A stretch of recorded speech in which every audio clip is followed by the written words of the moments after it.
But these are 19 violent crimes, 19 victims.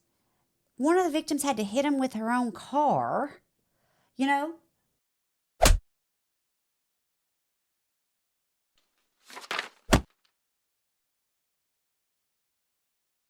All right, y'all, welcome back, JudgeMental Podcast. We watched the shock probation hearing for Mr. Langford. Mr. Langford was shocked after a 14-year sentence. He was shocked 5 months after sentencing, with about 33 months in. It seemed like shock was a foregone conclusion when we watched. That's how I felt. So we decided to get the actual sentencing. We are going to break it down. Let's go.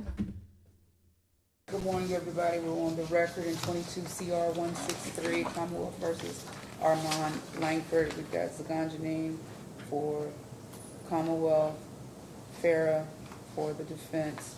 Good morning to you, Mr. Langford. Good morning. Thank you. I appreciate that. All right, folks, we are here for sentencing today for Mr. Langford. Mr. Farah, have you had an opportunity to go over that pre-sentence investigation report with Mr. Langford? Good afternoon now, Your Honor. I have had opportunity to go over that with my client this morning and review that, and I was sent a copy of it prior to today as well. Okay. Any corrections or deletions that you need to make on that? Yes, Judge. To the best of my knowledge, and there were no page numbers on the copy I have, so I'll just go for the subcategory listed as substance abuse history. What is a pre-sentencing investigation report? Oh, it's a PSI. So the reason in Kentucky we pass sentencings typically about a month is because you have to have this PSI that's done by probation and parole. It will talk extensively about your history, your criminal history, your mental health issue. I mean, if you have any, it will talk about your childhood, your upbringing, like why you got to where you got. It's very, very in-depth. And at every sentencing, they're going to allow you the option to correct because there's often mistakes. The PSI is so important for everyone because that's what goes to the parole board. They see this, and so getting the facts in this right, you can tell the judge, he says something about substance abuse, and we know that there were obviously substance abuse issues with this man based on watching the shock, so maybe probation and parole missed it or something. Okay, and you'll have to forgive me, I didn't practice criminal cases of this caliber in my litigation career, but so my understanding would be that it was very important for the defense attorney here to make sure that this report is correct because it's going to influence probation, parole, anything like that going forward. It's going to follow him throughout his time with the Department of Corrections. So yes, it is super important. Typically, you do get them the day of. I mean, these are very in-depth documents, like usually 8 to 10 to 12 pages. But yes, and so it's standard at the beginning of every sentence for every single felony, you're going to have a review of the PSI. They've read it. You go over any sort of corrections because you want that to be accurate. Do you usually see arguments over the corrections? No. Okay. I mean, it's usually just facts. Just facts. Mm-hmm. Got it. Not sure what the reason was, but the language in there included that he denied having any substance abuse history, even though there's other mentions of it. So I would ask that be corrected, that he was using it addicted to pain pills since 2015 up until the time of this offense. Okay. And then they're also, under the prior psychiatric treatment, basically states that there was no documentation of that. That is also clearly inaccurate.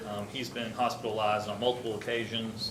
He's been hospitalized at the Brook, at U of L, and Our Lady of Peace, all of which has been documented previously and was part of the competency evaluation.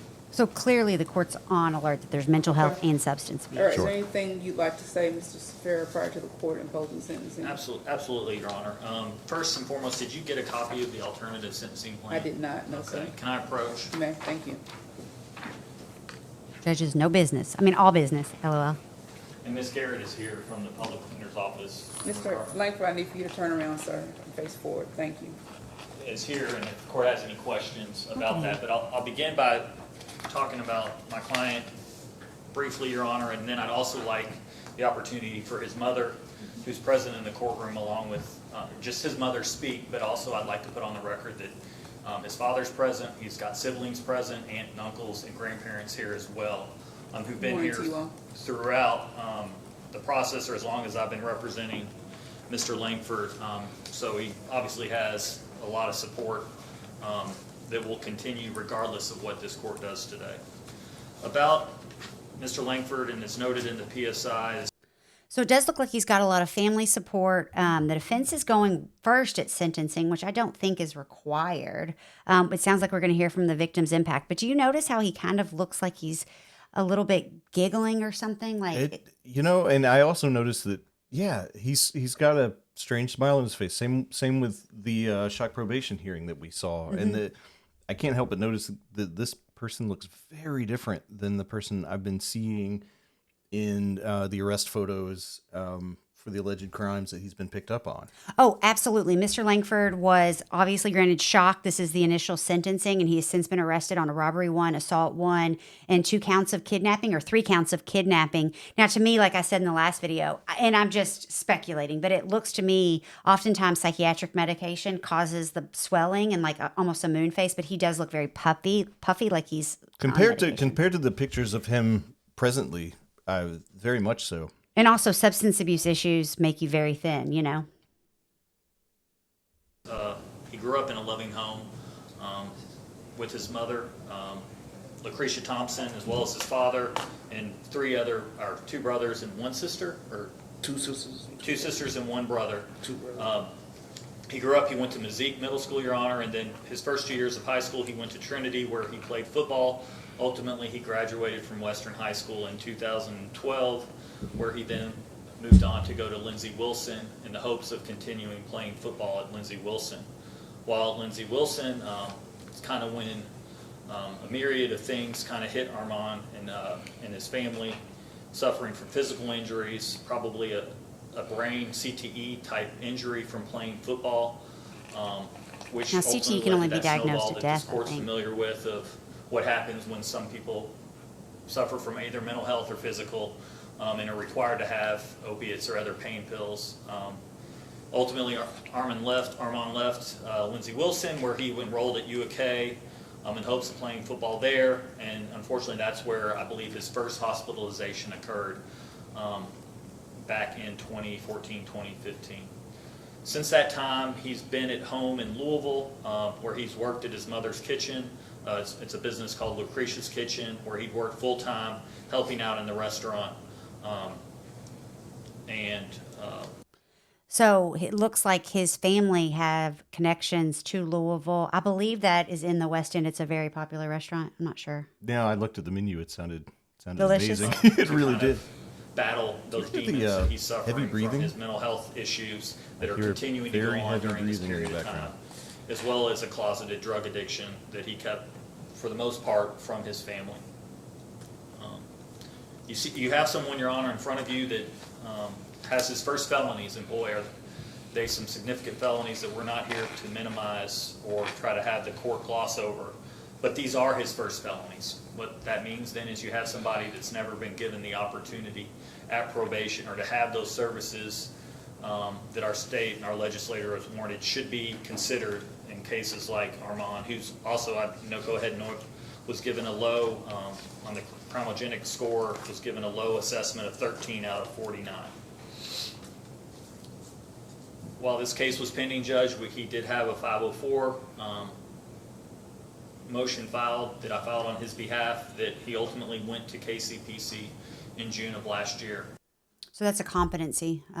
Is the person competent or criminally responsible? Go to KCPC. It's required in Kentucky that you go to KCPC first, and then if you want to, you can get an expert to also evaluate. And if you are with the public defender's office or represented by the public defender's office, there's a mechanism for the state to pay. Obviously, he has a private attorney.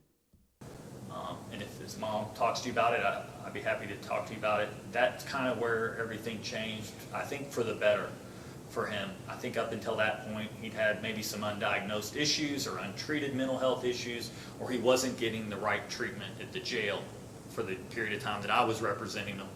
While at KCPC, he got prescribed Risperdal, Tramadol to help with his anxiety, his severe depression, his paranoia. There's numerous references in the competency report, as well as to his prior mental health records of someone that had problems with visions and seeing things, severe paranoia. And all that's not to be said that drugs played a part of getting Armond here today, and he'd be the first to admit it. His family They would never be the mentioned first a to admit it diagnosis. if he No, hadn't they've got hooked on referenced those the pain diagnosis pills, multiple times, but never which he said what it admits is. in his interview with the detective that those played a role in what he was doing at that time. We wouldn't be here, but for all those reasons, Your Honor. The reason why I think probation should be warranted or be granted in this case on behalf of my client is, first and foremost, the amount of time he's been in custody. He's been in custody since this arrest on these offenses, which I believe was in October of 2021. He's got 2 years and 3 months of credit by my calculation. So what that means is someone that would see the parole board here in the next few months, which means Exactly. That's one of my biggest things when I was watching this, though, is the fact that it's a 14-year sentence and he essentially is going to be eligible for parole, which is another caveat that just makes this so shocking for me for a judge to have granted probation. Yeah. I just genuinely, from a personal perspective, I do not understand how these charges, these fact patterns would be a good candidate for probation. Yeah, I mean, we haven't seen any statements from victims or from the prosecution yet. We haven't seen the judge's reaction to any of these statements, so I'm interested to see what happens. that he could be off supervision in a much shorter time than if you granted him probation. Also, as I noted out in the alternative, or as is noted in the alternative sentencing plan, Judge Green, they've worked with and have a place lined up with him at Wellspring Crisis Center, which is a 10 to 14 day program where he would be on GPS monitoring. 10 to 14 with days? Ankle monitor to kind of get Armond situated to hopefully succeed on probation. And then they would then, as it's noted in the ASP, they then also have subsequent housing for him at another substance abuse treatment facility Okay. for phase 2, which is located at, at a Vision for You, where he would again be on GPS monitoring and complete that second phase to kind of get Armond stabilized so that we're not back in front of you on a motion to revoke. So given all those reasons, given his minimal record, which was just misdemeanors prior to 2021. Whoa, do we know what his misdemeanors were? I don't even think I've looked that up. No, me either. Should we pause to look that up? Sure. All right, we are looking it up, and from CourtNet, he had a Berg second that was amended down to criminal trespass, criminal intoxication, public intoxication from 2014. It looks like a domestic violence charge with a family member.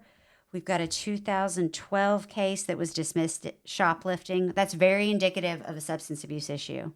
And I do not want to make light of substance abuse issues. What Purdue Pharma did to the Commonwealth of Kentucky, they should be in prison for much longer than anyone currently serving in jail because they got our entire state and this country addicted. Another assault fourth, but that was dismissed. So, I mean, the warning signs are all here. It's not like this was a one-off. He was building his record.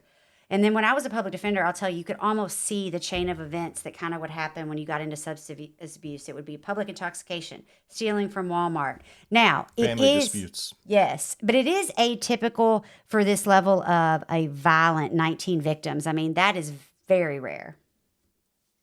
Given the fact that he spent so much time in, and given the fact that you have someone with severe mental illness and drug addiction, that I don't think, but for those reasons, we'd be in front of you. I would ask that you grant him probation, but before doing that, Judge, I'd ask that Ms. Thompson be able to speak, and then my client lastly be able to speak. Sure, yes. Yes, ma'am. And if you want to stand, or Judge, where would you like her? She's welcome to come down here. If you want to stand back there, ma'am, you're welcome to do that. Whatever's easier for you, okay? Before she speaks, I just want to remind everyone at the shock hearing, and he was actually shocked into her care and to follow her rules. The mother who's about to speak. Yes, so let's see what she's got to say. All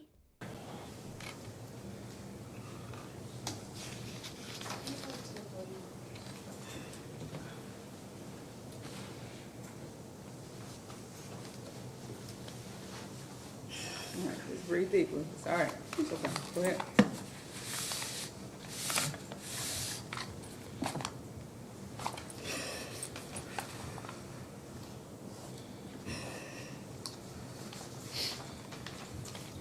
Heartbreaking. Oh, Thank you. First, I'd like to say is thank you for giving me this opportunity to speak on behalf of her mother.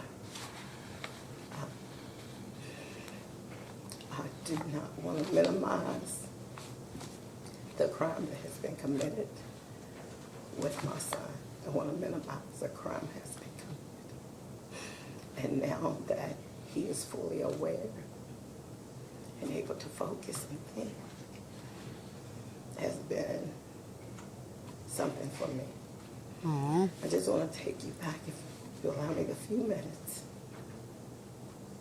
of who Armond Joseph Langford is and was. He was my third child out of 5. He was the child that was rambunctious, football driven. In 3rd grade, they said only thing he does is talk about football, football, football. And that was his desire and passion. He was able to live that out. As he went through school, he was my star student. Out of all 5 of my children, he was one that I just never got a phone call about. He was just so driven. He enjoyed school and played football and just lived this life. When he was able to get to high school, not able, but when he got to high school, only thing he used to say is, Mom, you will never have to work again. Ugh. Just watch. I'm going to be the best football player. I'm going to go to the NFL. Those was his desires and dreams. And as time went on, he succeeded. He was able to get scholarships. It didn't pan out. Oh, this is painful. Yeah, it's as a father of a hopeful football student, this is tough to listen to, but Yeah, I mean, and also just we have to remember so many people that get addicted to substances are the star athlete. They're driven, they're all the things, you know, and it could happen to anyone. I don't want to underplay the addiction component of that and just the victimization of not only the person addicted, but their family. You can tell, and no judgment to this mother. She loves her child. yeah, and it has clearly affected her deeply. Yes. He got a scholarship from Marshall. It didn't pan out that way. We got some paperwork in late, but he was still able to go to school at Lindsey Wilson with a scholarship. It's a great school. When my son went off to school, this bright, handsome young man, very respectful, very well-mannered, and knew who God was because that was our foundation. When he went off to school, you send your child off to school not knowing but expecting great things because that is his desire. And that Is the judge typing? That was his passion. I hear play typing. football. It's not me. You trust and believe that everything will be all right, come home every weekend, and Could be a all staff is member. well. Or the And prosecutor. it happened for 2 years. Oh, that's who it is. But the 3rd year when he went back to school, something happened one day. I got a phone call, and my son did not sound like himself. Mm. Only thing I knew sitting at my desk at Humana is that I had to get there. Called the coaches. They said, well, Armand's been going through this paranoia, thinking cameras, and the smoke detectors just... I'm like, Lord, just let me get there. When I got there, it was during a football game, and the only thing I wanted to do was look my son in his eyes just to see. They still let him play? And when he walked off that field and walked to me, Yeah, my son that went that's a good off to point. school was not my son that day.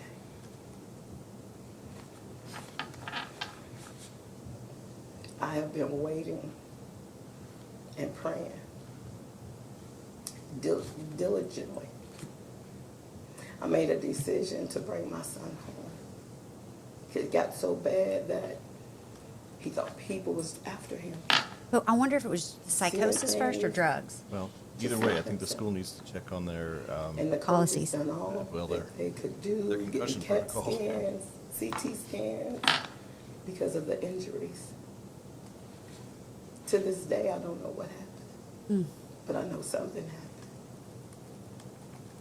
But my prayers, when I brought him home from school, I took him straight to my mother's house, and we was all in the kitchen praying.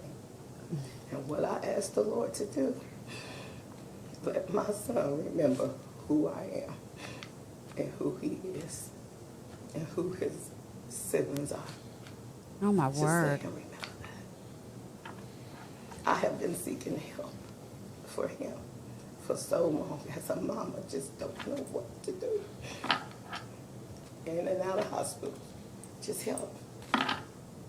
So now we arrived to the day that he's so out there with opioids, fentanyl. We had a niece to die, his first cousin, and he's still here. The first time I heard my son in over years was the day he went to KCPC, and they called me. They said, well, we're gonna do this treatment, do that treatment.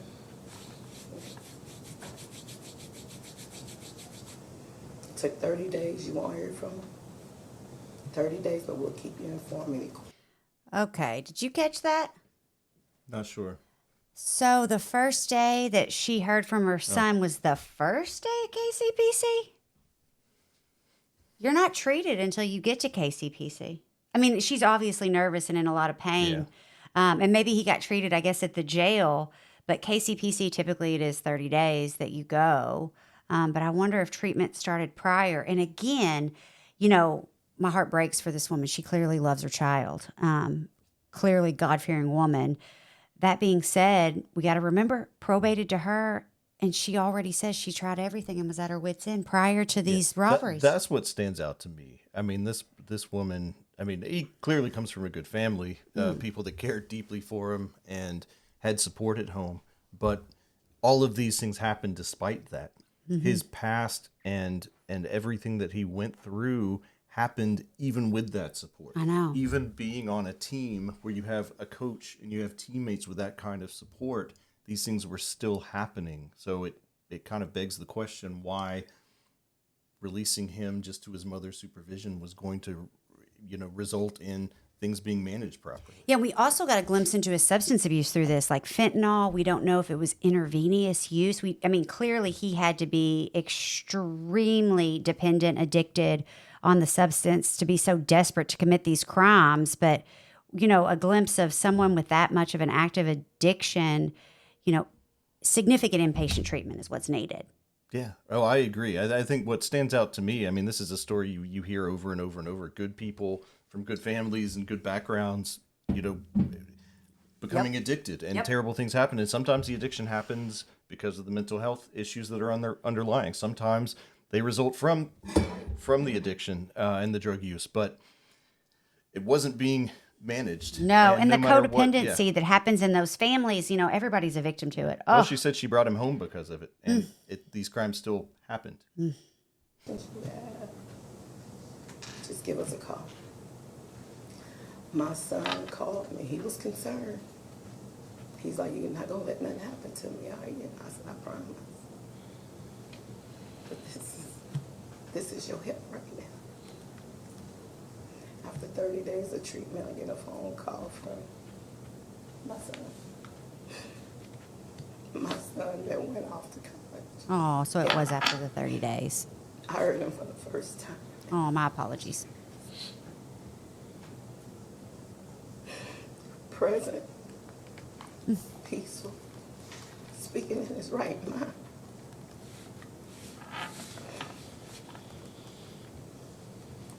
So, as much as I've seeked him, I don't like the fact that it has taken to come here through this system. But this is the first time I've heard my son. when Matt became his attorney, I'm like, he needs help. I'm still betting him. He needs help. Exactly. I'm like, you don't do nothing else. Make sure my son gets help. He can't sit in there.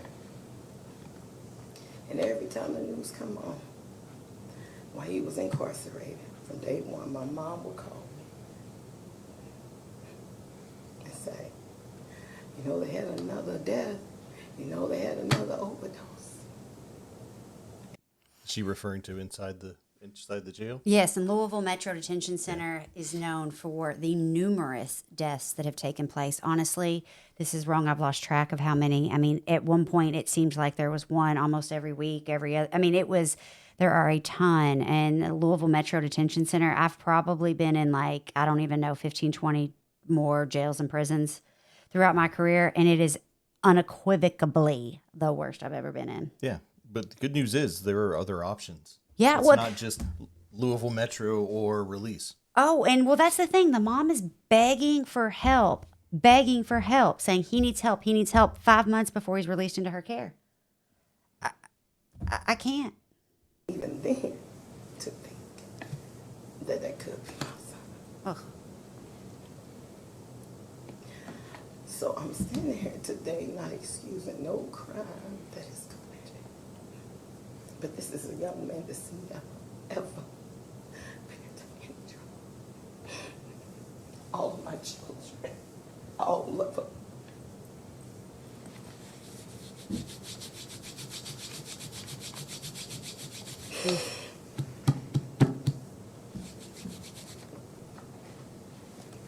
But to see my son today, as nice eyes as he went off to college. But when all this crime was going on and when he got locked up, he barely weighed 150 pounds away. That's what he looked like when he was arrested this time. I took him today and he's looking at me calm. Because when we first started here, with old Lou Stevens sitting right there. That's former It judge. was hard to contain. He was all over the place. Talking out, speaking out. You remember that, Matt? You can tell that attorney cares about his client and that family. Yeah, the way that the mother refers to him, absolutely. God is a keeper of his word.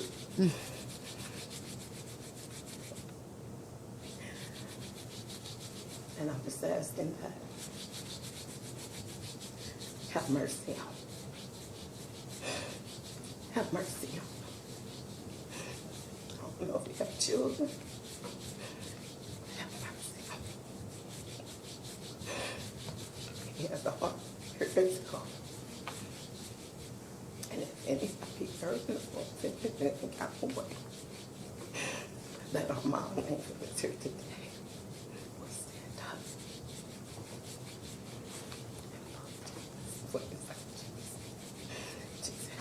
This makes me anxious. I can't sit still. Yes, this is painful. difficult. Criminal work is painful. You hear a lot. This is all day, every day. And Judge, I'll close. I mentioned that Mr. Langford would like to speak. Having spoken with him again, I'll just say on his behalf, he's nervous. I think the court would know what he's going to say. Just on his behalf, I'd point out he's owned up to what he did in these matters, regrets them, not only to the Commonwealth, but to the... Now, I want to hear from him before I think about probation. Wait a second. So he's not going to speak? Yeah, I want to hear from him. I get he's nervous, but you've got... Wow. Yeah. I mean, not even Just allegations. wow. Is it allegations if his attorney admits he's got a drug problem and psychosis or psychiatric issues? That's not an allegation. They've made that part of the record. Yeah, I mean, and so I want to hear from him. I know he's nervous, but I think you can tell from like patterns of speech whether or not someone's in their right mind. Are they accepting responsibility? What he's learned while he's in custody. This bothers me. Oh, I agree. I mean, the mother's statement was impactful. Oh. She clearly believes that was heartfelt. Mm-hmm. That doesn't necessarily mean it's coming from him. That doesn't Right. mean that he. Wow, I can't imagine as a judge considering making a decision on this without hearing from him. Like you said, watching him, seeing how earnest he is in what he has to say, looking at his speech patterns. If you're dealing with, we've heard repeated, serious mental health things, paranoia. Yeah, and like he said, he was speaking out when he talked to Olu. And on the last video, you were the first to point out, like, is he smirking? Yeah, It seems like he's not maybe. it just doesn't seem appropriate for Yeah. the circumstance. He seemed to be sort of staring out, not looking at the judge, but with a strange smile on his face. And it seemed strange to me. Individual victims involved and is embarrassed to be in front of this court. But I'll, just on his behalf, would ask for mercy, ask for leniency, and again, to echo what Ms. Thompson said, this isn't the person that was indicted in front of this court, a far different person that's now under treatment, medicated, and sober. Okay. All right, Mr. Gondine, on behalf of the Medicated. Commonwealth. Yes, Your Honor. The Commonwealth is objecting to the court granting probation today and asking the court to impose the 14-year sentence here. And I don't do it lightly in light of what the court has heard here today and what Mr. Farah has stated for the record.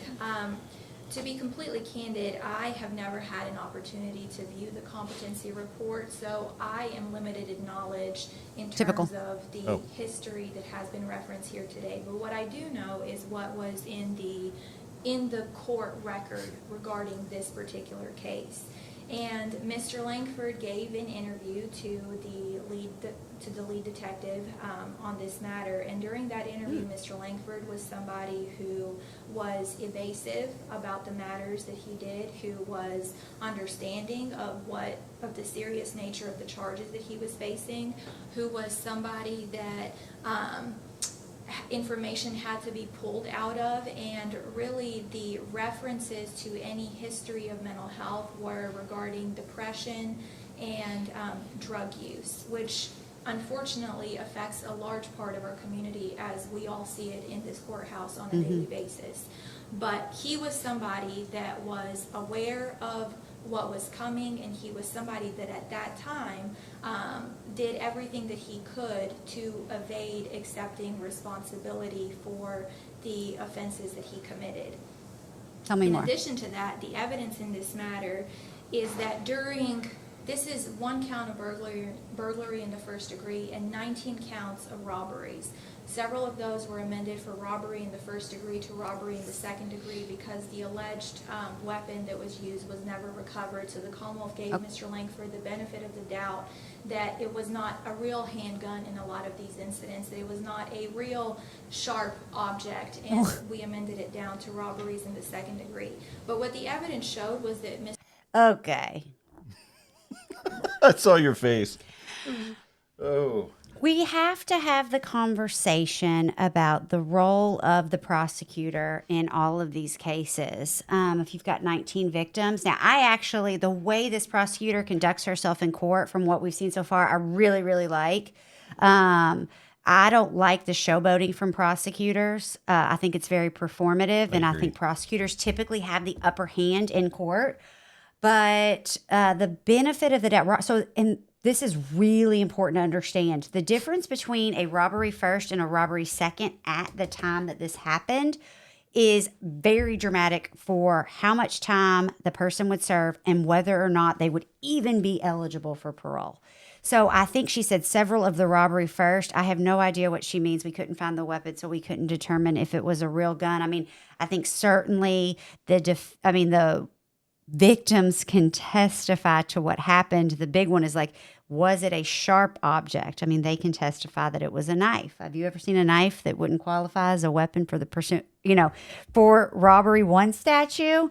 But I digress. So he already is getting a sweetheart deal. I think that's the reason she brought it up. Yeah, is to say to the court that they're asking you to mitigate and to soften, what kind of a sentence he's facing, where he could be facing a lot more. He's already been given the benefit of the doubt, and given the nature of the crimes, we shouldn't give him But it's ultimately up to the prosecutor and the prosecutor's office to determine whether or not, how to make a deal and whether or not this should go to trial. And I am not excusing what the judge did in any capacity as far as granting shock. In my personal opinion, inappropriate.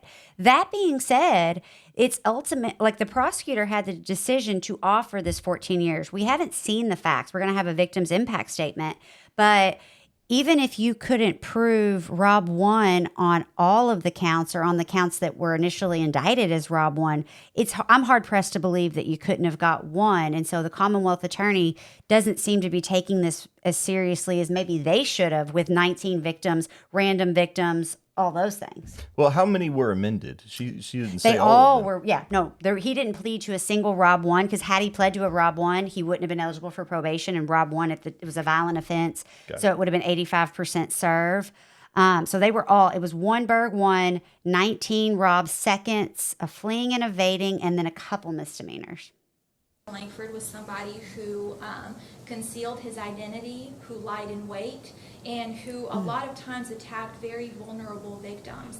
A lot of the victims that are listed on this indictment were female 67, male 61, female 69, male 63. A lot of the victims were victims that are vulnerable, that in broad daylight went to the ATM to get a little bit of money out, who are doing absolutely nothing wrong. And then they have somebody come up to them, use force, make threats. A lot of times they sustained various injuries. So I do want to emphasize the serious nature. Dude. Yep. Preying on elderly people and hurting them. Yeah, and that goes, I mean, I don't know that a 14-year sentence especially is appropriate for this. You know, my gosh, I can't even imagine what I would do if someone robbed my Nana at an ATM. And again, one time is very different than, like she said, 19. lying in wait. Mm-hmm. Lying in wait and robbing elderly people going to the ATM that sustain injuries. This matter, which is really what the crux of the Commonwealth's argument here is today, is that probation would unduly depreciate the serious nature of these offenses and Mr. Langford's behavior. And it's not a lot of times that I get to come into a courtroom and actually argue to the court that treatment is better inside of a correctional facility for an individual. I think generally we can all agree the treatment outside of the Department of Corrections is more favorable.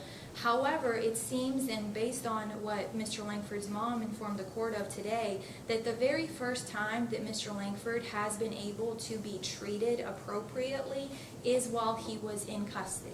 She's smart. It seems like Good point. while he is Very out of good point. custody, his family is not able to assist with these issues. He was living with his sister at the time of these offenses. And these problems that have been referenced here today have been present for years if we're taking what has been said at face value. So it took 19 innocent victims that are also somebody's children, that are also somebody's parents, they are also somebody's siblings. It took 19 innocent victims for us to get to this point. So I am asking the court today to impose the 14-year sentence and remand Mr. Langford to the custody of the Department of Corrections.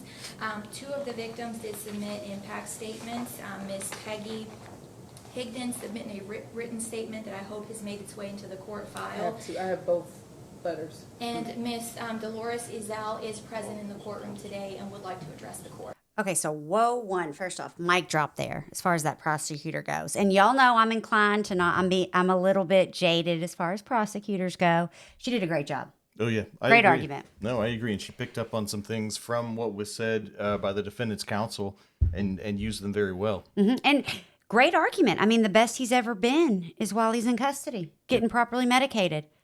And she's right. It's very rare that outside treatment wouldn't be better, but it seems like it's working. Also, so we've got 2 victims' letters that are a part of the file, and then we're going to have a victim's impact statement. Is that what she was saying? And so victims... 2, I think. Yeah, there were 2 in the file. I think there's 1 person that's going to testify. Oh, I see. But victims' impact statements are allowed at sentencing, and they can typically go for as long as they want, and they're very They can be very emotional and difficult in court because oftentimes just the structure of our court system, I do think victims get neglected often because they don't have a person representing them. You know, the Commonwealth's duty is to justice. Good afternoon to you, ma'am. You want to come down?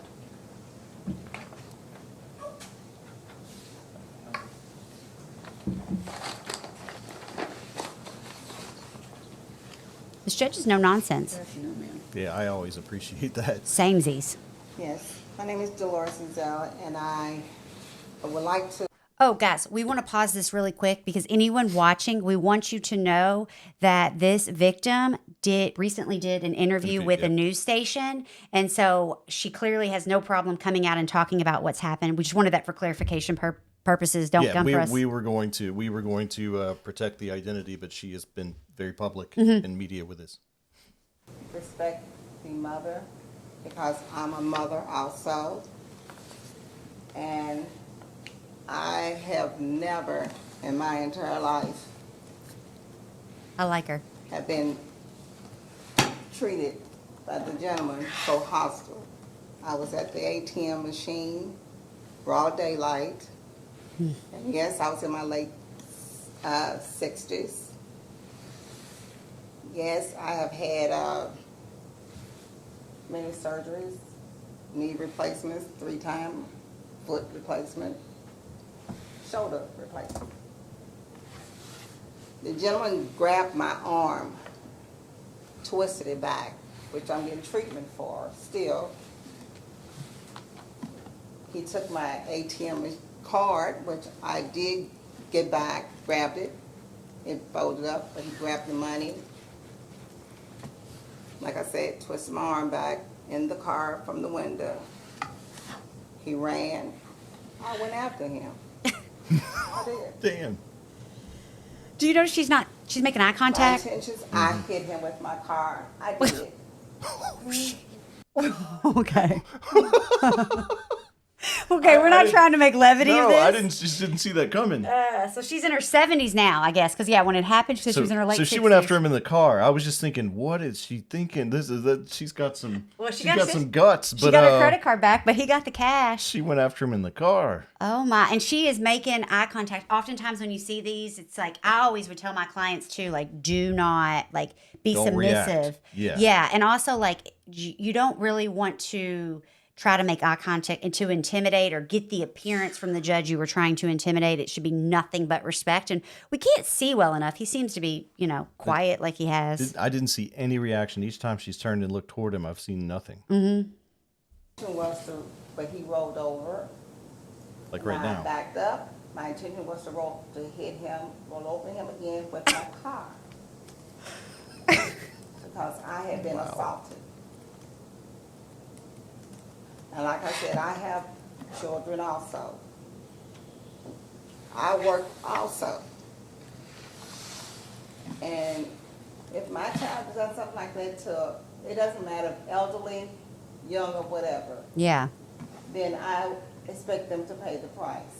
I know I'm not the only person, but that was my money that I was going to do something with to help a family.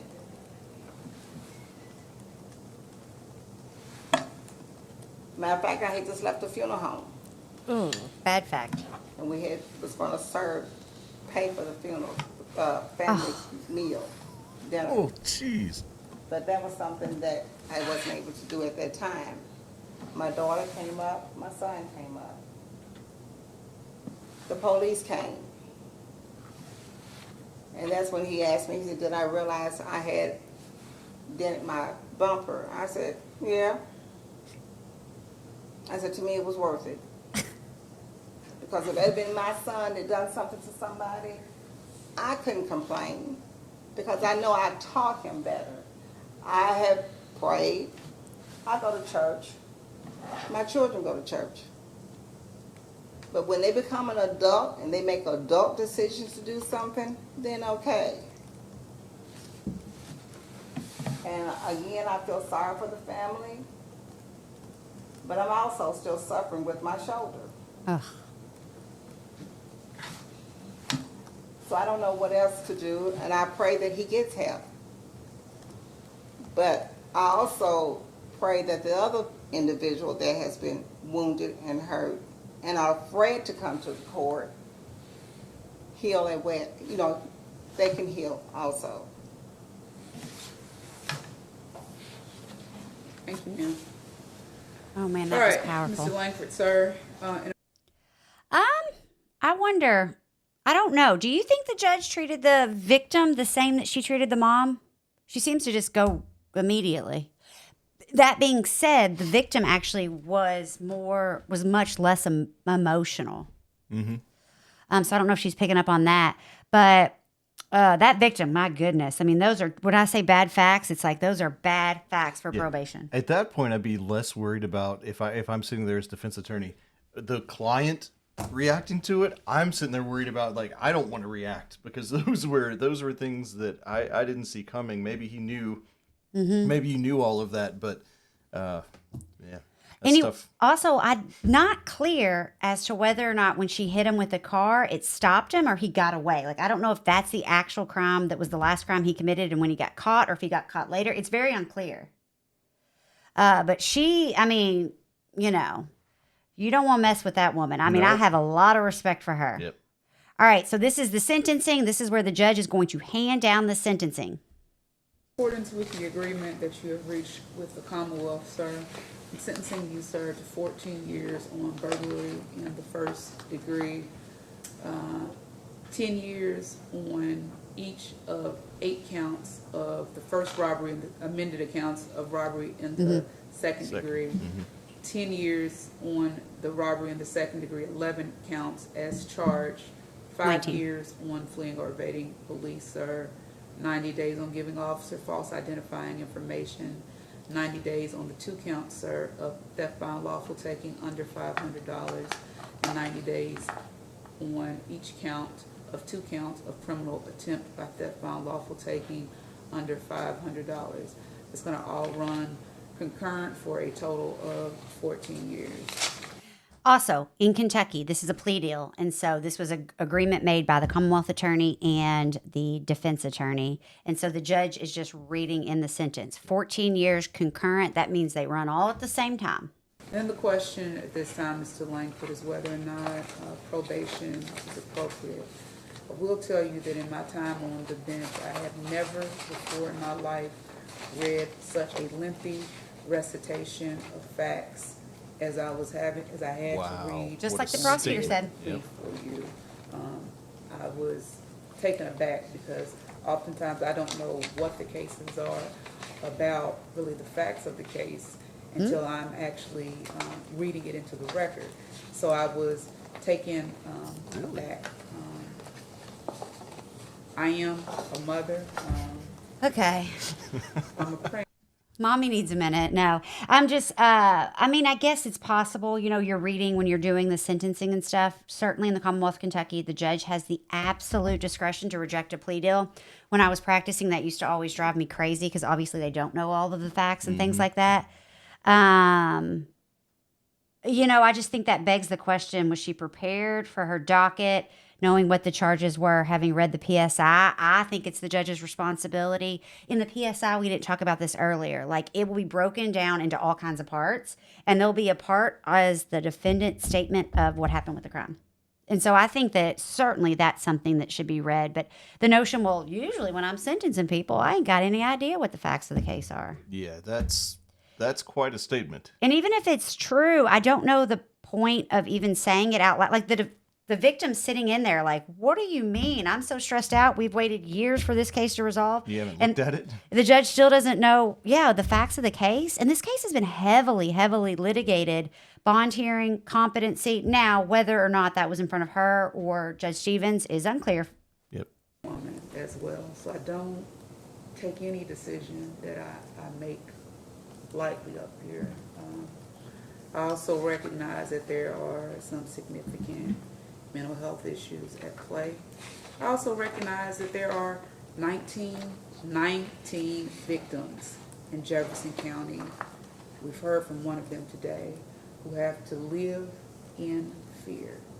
It is nothing but the grace of God, Mr. Langford, that one of those decisions didn't go in a different direction. Yep. Where absolutely you right. ended up dead, or what one of these 19 individuals ended up dead. Because then we would be talking about a very different set of facts. We'd be talking about different parole eligibility. Yeah, there My you go. mind goes to the 19 people who, like many of us, work hard every single day for everything that we have. And you pull up to try to get a little bit of change out to pay a bill or to go get something to eat. What must those 19? Did you hear that? Well, she said to pay a bill to get something to eat. I think she could have circled back here and said, this victim in our courtroom was going to pay for food for a funeral I had just left. Like, was she paying attention to this? You know what I mean? Was her mind already made up? I've been thinking as they are driving through an ATM machine, as they're trying to get out money that they've worked hard for, and they are assaulted, some of them are robbed, some of them are cussed out.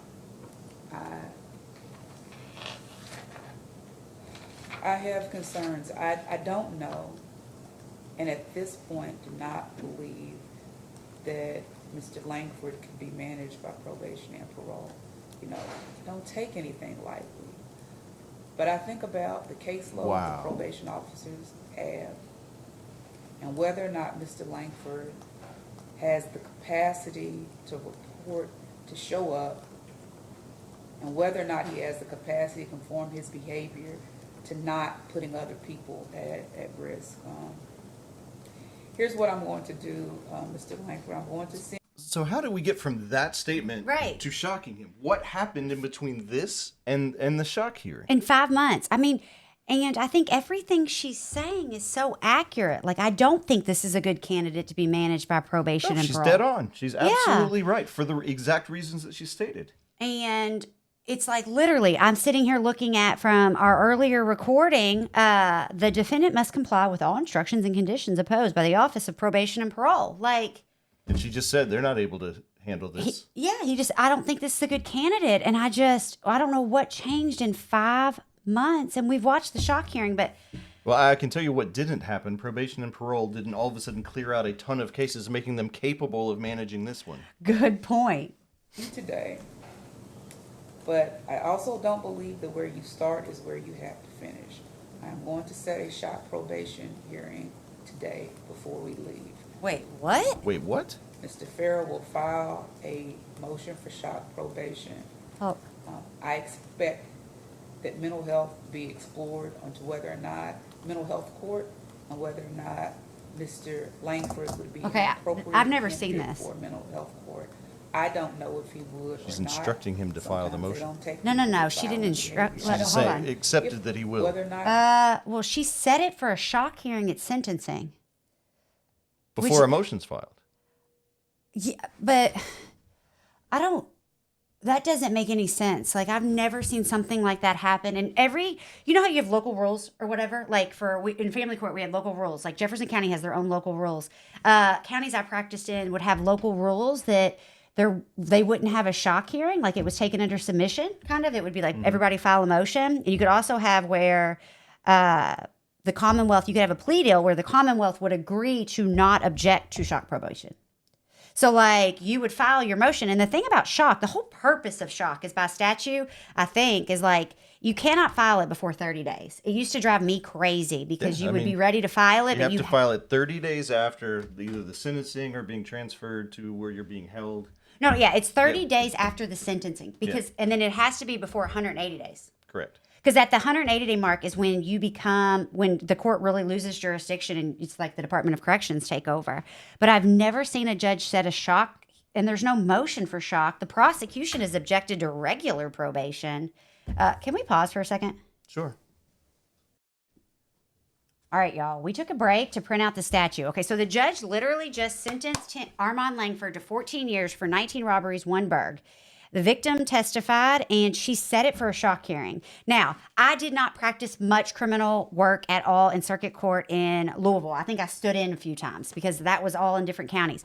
We printed off the statute, and the judge cannot do this, in my opinion. No, the statute is very clear that this can be considered only upon motion of the defendant. Yeah, it says upon motion of the defendant, not made earlier than 30 days. Yep. And here she is setting a hearing on a motion that's never been filed. Well, That's very strange. She's decided sua sponte, which means Yeah. without someone asking, to set a shock hearing, and that's not permitted under the wording of the statute. No, I don't think she has the ability to set a shock hearing. The only person that could even motion the actual court for a shock hearing would be the defendant or the counsel for the defendant. Obviously, I mean, defendant's counsel speaks for the defendant. Yep. But is this happening in Louisville? Like, what in the World Wide Web would make... And also, that's putting everyone on notice, in my opinion, that she's going to really consider shock or she's going to grant shock. Well, we can certainly look at other sentencings and see if this is a common practice. I don't... That shocks me. I mean, it really is surprising that she is setting that hearing She's just after acting hearing, outside of her bounds. and it seems to be, I had the impression when we were reviewing the shock hearing that it seemed like a foregone conclusion that was going to be granted. This doesn't do much to dissuade me of that assumption. The fact that she is on her own setting this hearing to move it forward in that way. I mean, and it's specific. I mean, this is a really long statute. Y'all will put it in the comments and we'll put it in the notes. It's KRS 439.265, but it says the timeline. Like, the motion of the defendant made not earlier than 30 days, not later than 180 days after the defendant has been incarcerated. Then it says the court, which the court is the judge, shall consider any motion filed in accordance with subsection 1 within 60 days of the filing and enter a ruling within 10 days after considering the motion. It doesn't require a hearing. No, I think it's a smart thing to do. Yeah, it bothers me that where I used to practice, they didn't have hearings for that, Yeah. That being said, now, I mean, the real life ramifications of this, the attorney filed the motion after 30 days, before 160, but the judge should not have set this, period. I mean, I think she acted outside the statute. She should have waited for a motion to be filed. And also, I think this is almost like, what's it called when you do like a little whisper to people? Like where you indicate what you're going to do? Oh, sure. Yeah. She's basically hinting on, if you go forward with this, I'm going to grant it. Yeah, and that's something that only like litigators could pick up on. Yeah, like it's like the notion, I bet the Commonwealth attorney's sitting there like, oh, she's going to grant shock for this person, because she wouldn't have said it for a shock unless she was seriously considering it or leaning towards it. And quite frankly, this is the question I got. Y'all, if that victim had not showed up that day, she may have been prepared to do it that day at sentencing. But then after she heard the testimony of the victim, she was like, I can't do it at sentencing. I'm going to have to set it for a shock. That's interesting. And, yeah, I mean, we certainly also don't mean to say that anything was done improperly by the attorney. The motion was filed within the proper amount of time. He followed up. The judge just apparently decided while sitting there, I'm going to go ahead and set a hearing on something that hasn't even been requested. Oh, yeah. I mean, that attorney was given like a little bit of a gift. Like, hey, Sure. I want you, you know what I mean? And you got to take advantage. Absolutely. If the judge says, I'm going to give you a hearing on this, you're going to file that motion, you're going to push for it. That's his job. I'm going to tell you, I've got nothing but positive things to say about both of these attorneys. Honestly, I'm watching both these hearings. Yeah, I think they've done a great job. But this is upsetting to me. I'm going to have to reach out to some other criminal attorneys. But this judge acted outside of her authority, and I think violated the statute. Yeah, I'm going to look at. I want to see some other. I want to see some other sentencings. I want to see some other video. Oh, Lord. These cases would fall under there. They are probation eligible. Judge Kalen is over mental health court, so I expect, and we will go ahead and do a referral to mental health court today and wait for your shock motion. In the meantime, That we have a hearing I set will for. Also, Yeah, we're going to I'm set a going to hearing get while we all wait of for it. Mr. Langford's Department of Corrections records so that I can assess how his behavior has been. That's in how she got the custody, email from how the he has warden. acted in custody, because that will give me a glimpse if I should consider shock probation, because I don't know that I even will. But I want to know if she is doing that on every case. Yeah, that's odd. The court is requesting records herself. Yeah, but like, is she giving every single person that comes before her court the option to set it for a shock hearing and to reach out to get an email from the warden? Yeah, I mean, they're how busy is enough. This person yeah, that's. I mean, it seems extraordinary. Maybe she is. I mean, she would. That's above and beyond. But I have a feeling that that's not the case. At least going to set a hearing, and I'm going to see what we have in front of us. But Mr. Langford, for every action, there has to be a reaction. You have committed some of the most heinous offenses out here. I will give you another bite at the apple in 120 days when we reconvene for a shock probation hearing. And I will tell you, Mr. Farah, I don't know if I would even consider it, but if I'm going to consider it, it would have to be under some very strict Performative for the victim, I parameters. think. The first of which would likely have to be his acceptance into mental health court, because I know that they keep pretty tight parameters on individuals and they will simply hold their hands. Probation and parole, unfortunately, does not have the capacity to do that. Which is with what she him ended at up this doing. point. So it would have to be a specialized court that would have the capacity to even Yet be able that to never supervise him. happened. They The don't order do doesn't it. They mention cannot do it, unfortunately. Mental health court. And it makes me sad. It breaks my heart that there are people that are caught in a gap who suffer from severe mental health issues. But I truly believe that if I release Mr. Langford today, I'm not comfortable that the community or himself is going to be at risk. So that is the order of the court, Mr. Langford, sir. I am sending you today. Danita, I need for us to set a shock probation hearing in 4 months, as close to 4 months as possible, and you can put it in the afternoon at the 1 o'clock hour, because we may need to spend more extensive time on this. The timing, yeah, Again, how often is she giving extensive shock hearings? I agree. I mean, I don't have any issue with it as long as it's, everybody gets access to it. I mean, shock is something I think really does deserve a hearing, but interesting that you've got to enter your order within 60 days of filing. The timing is just ignored here because we're going to set this schedule up to move forward with this agenda. Well, this is one of those where we get the clear statute from the legislatures. And we have 3 branches of government. Like, the legislature is allowed to enact these laws, and judges need to follow the law. This is just very frustrating to me. It seems like this case is getting special attention. I thought that from the very beginning of seeing this case. It just literally makes no sense to me. I can't articulate what it is that I feel, but something just feels like this case is getting special treatment, or I'm missing something, which is also entirely possible. But these are 19 violent crimes, 19 victims. One of the victims had to hit him with her own car, a misdemeanor record, and this gap in mental health. Y'all, we've heard depression, anxiety. We have not heard of a mental health diagnosis on the record. No, and we I never heard agree. from the defendant. We keep hearing serious mental health issues, which I guess, technically addiction would qualify, but we've not heard the diagnosis. It seems to be referring to something more than that. I mean, at least to me.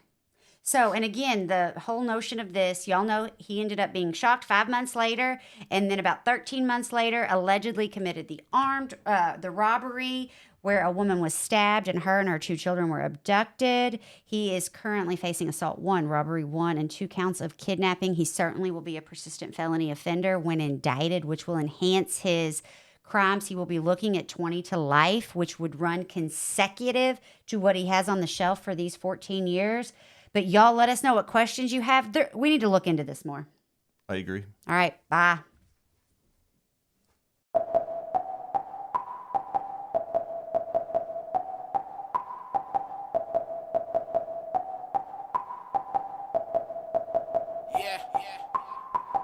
We need some justice.